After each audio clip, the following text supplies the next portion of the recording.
Hello folks, my name is General from Golden State Times. Welcome back to the newsroom, and today I have a very interesting story. This comes courtesy of goldenstatetimes.com. For more breaking news, politics, scoops, and everything else in between, all you have to do is scan that QR code to get more on this story and others just like it.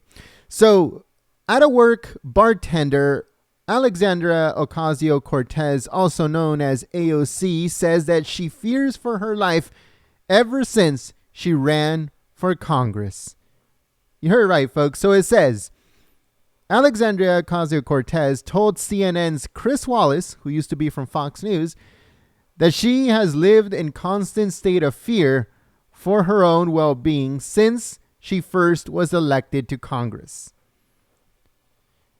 It says that the bartender described how her concern over threats has affected her life during an appearance at Friday's edition of CNN's Who's Talking to Chris Wallace.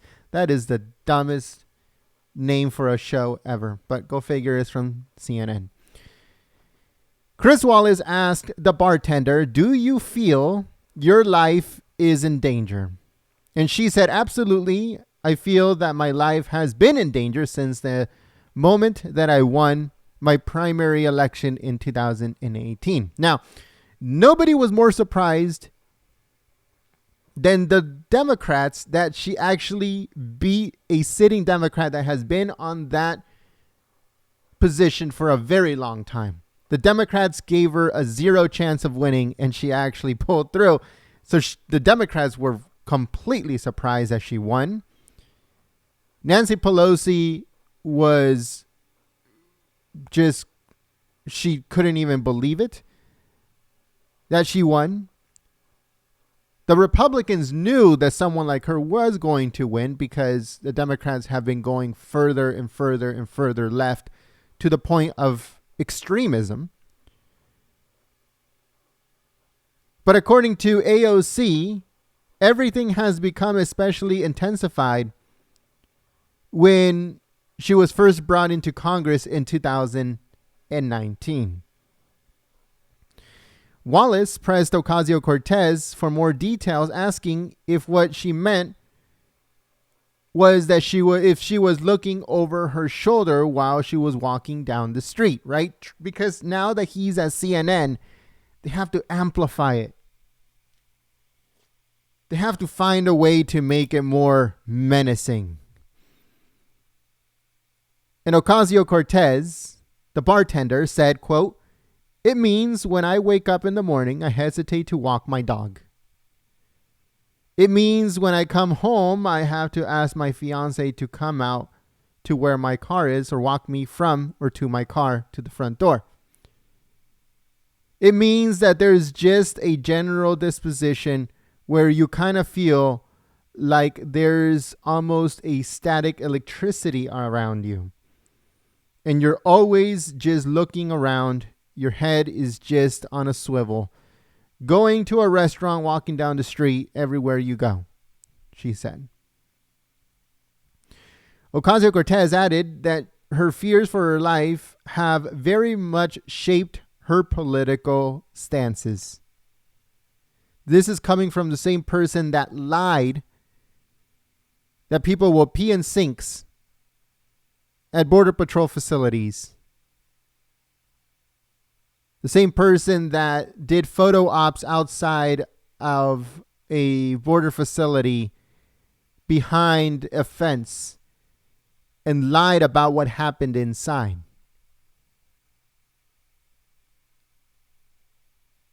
This is all coming from the same person that has been lying in Congress in order to push extremist ideologies for now almost 3 years. She said that she felt in 2019 that she may not see the end of the year, according to her.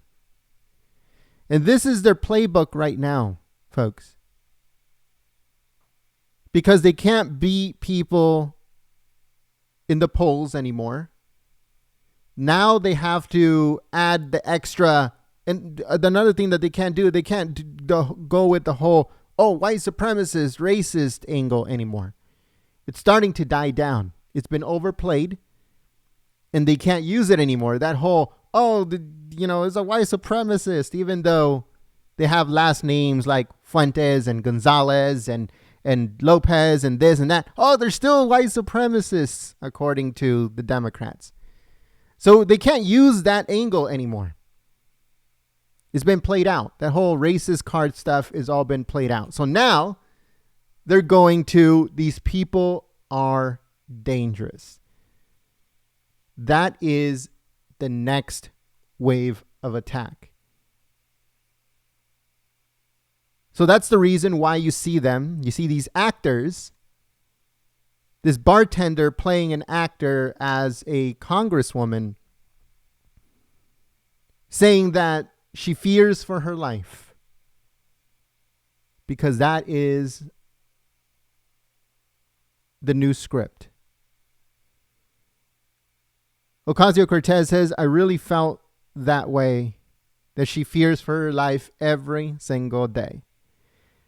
Nevertheless, she pushed back when Wallace pressed her over the current U.S. political landscape, asking if she agrees that people want both parties to move from the fringes. From being far right to being far left, people should move more to the center. And she said, quote, I think a lot of people in this country may say yes, but it's important for us to dig into the substance of what that actually means. As someone who is often, I think, characterized as an extremist, which she is, it's not that people characterize her that way. That's exactly what she is, her core political stances, in her demeanor. She is, in fact, an extremist. I, of course, would object to that, according to AOC. I do not believe that I am an extremist in the way that Marjorie Taylor Greene on the Republican side is an extremist. Again, that's according to her. But in fact, she is an extremist. A far left, radical extremist. Not just an extremist alone. She's a radical extremist. Ocasio-Cortez has openly discussed receiving death threats since entering Congress in 2019. She told Time magazine that members of her staff have taken risk assessment training. The self-described Democrat socialist, again because she's an extremist, has also accused Republican lawmakers and other conservative voices of stoking threats of violence against her and other Democrats, which is false. This week, Ocasio-Cortez clashed with Elon Musk, a frequent target of criticism among liberals because he's telling the truth, over his plan to allow users to pay $8 a month for Twitter verification. Ocasio-Cortez argued that the verification model would allow for target harassment against women, with absolutely no evidence of that. That is the extremist and radical views that she has. Also, she bizarrely claimed that Musk was responsible for the malfunction with her Twitter account. That's right. She said that her Twitter notifications are not working because she's AOC. She's a radical leftist socialist. And that since Elon Musk doesn't like her, now her Twitter isn't working how it used to. Well, maybe that's because all the bots have been destroyed. All the bots that used to retweet her, quote her, write flattering replies on her post, those bots are no longer there. Those bots have been shut down.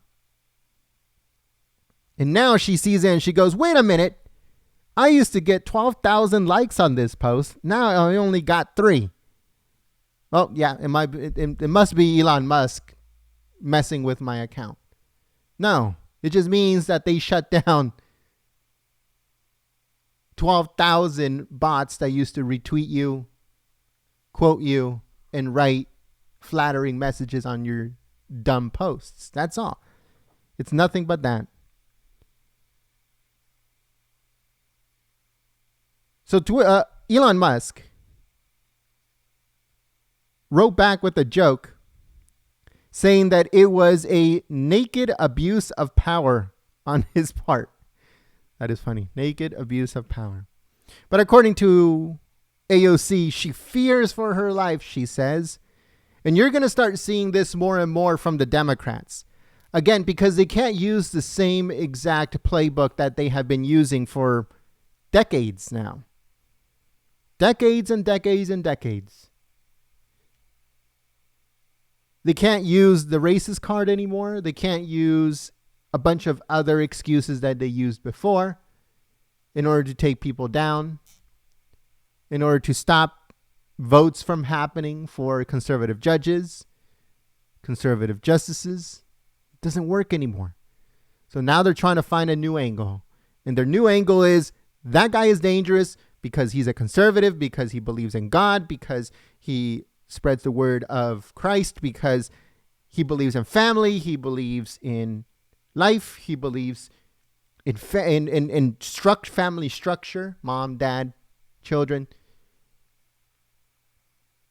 He's dangerous because he calls a mom. He's dangerous because he calls a dad. All of those things are now to the far left, the radicals, just like AOC, Pelosi, and others. You are a dangerous person now. No longer a racist. They can't use that anymore. You are now a danger to America. I feel, how does she say? I feel I'm in danger because you're around. You're a dangerous individual if you think opposite of what she does. So stay tuned for that, because a lot of people are going to be accused exactly like this because of their ideology, because of what they believe and what they preach. This is just the beginning of something that's going to be very big going into the 2024 election. They're setting the stage, how they call it. And I'm not referencing any BS or anything like that. I'm just saying, I'm just calling it like it is. They're setting the stage. They're writing the script. They're putting the finishing touches. And they're using actresses like this one that you see in front of you to push it, to push that narrative. But stay tuned. Keep the course. Never ever forget, God is in control. Jesus is King of Kings. And they can try whatever they want. But at the end of the day, they're just humans. Thank you so much, folks, for joining us here at Golden State Times. I just wanted to let you guys know what the script is, what's coming soon, what they're planning. Because never forget that evil things always have to warn before they attack. Always. They always have to warn. In one way or another, a warning always has to happen before the attack. They're not allowed to attack out of the blue. They have to warn first. And that's why I tell everybody, keep up to date on everything that they're doing. Congress, the Senate, the Democrats, these people, these radicals. Always keep an eye on them. Just because you can't stomach them, just because you can't see their faces or hear their voices, those screechy voices that they have, it does not matter. Keep an eye on them. Always. Follow them on Twitter. Always keep an eye on what they're saying, what they're doing, and what they're planning, because they have to warn before they strike. That's always how it's going to be. So let us know what you guys think about this whole situation. This new narrative that they're trying to push.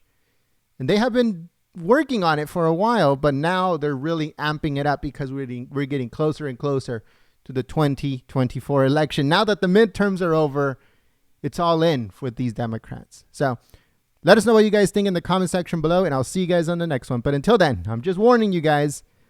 I'm giving you guys the script because you will not hear it anywhere else other than here. So thank you so much, folks. See you soon. God bless. And I hope that you tune in to the next report. My name is Jen. I'm from Golden State Times. Scan that QR code, and I'll see you soon. Peace.